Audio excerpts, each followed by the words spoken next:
ఏపీలో కొత్తగా revenue pass పుస్తకాలైతే అందిస్తున్నారనేసైతే news అయితే వచ్చింది కదా! ఇక్కడ చాలా మందికి డౌట్ ఏంటంటే మొత్తం రాష్ట్రం మొత్తం మీద కొత్తగా పాస్ పుస్తకాలైతే అందిస్తున్నారనైతే పొరపాటైతే పడుతున్నారు. ఇది రాష్ట్రం మొత్తం మీద అయితే కాదు. ఎక్కడైతే రీసర్వే పూర్తయిన గ్రామాలున్నాయో ఆ గ్రామాల్లో మాత్రమే కొత్తగా ఈ పాస్ పుస్తకాలైతే అందిస్తున్నారు. అది కూడా రీసర్వే పూర్తయిన అన్ని గ్రామాల్లోనూ కూడా అందివ్వకపోవచ్చు. ఎందుకంటే వైసీపీ హయాంలో గత ముఖ్యమంత్రి ఫోటోతో పట్టాదారు పాస్ పుస్తకాలు అందించారన్న ఉద్దేశంతో ఇప్పుడు కూటమి ప్రభుత్వం అధికారంలోకి రాగానే ఏపీ రాజముద్రతో కొత్తగా పాస్ పుస్తకాలైతే ప్రింట్ చేసింది.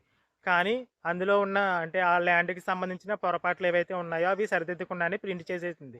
దీనివల్ల ఏమైందంటే కొత్తగా ప్రింట్ చేసిన పాస్ పుస్తకాల్లో కూడా రైతుల యొక్క ఫోటో గాని, పేరు గాని, సర్వే నంబర్ గాని, ఎక్స్‌టెంట్ గాని ఇలాంటి చాలా వివరాలు తప్పుగా అయితే నమోదయ్యాయి. అంటే ఆ పుస్తకంలో అయితే ప్రింట్ అయిపోయాయి. కాబట్టి అధికారులు ఏం చేస్తున్నారంటే ఎక్కడైతే ఇలా పొరపాట్లు సరిదిద్దకుండానే కొత్తగా పాస్ పుస్తకాలు ప్రింట్ అయిపోయాయో అలాంటి గ్రామాల్లో ఈ పాస్ పుస్తకాలైతే పంపిణీ చేయడం లేదు. ఆ విషయాన్నయితే గుర్తుంచుకోండి.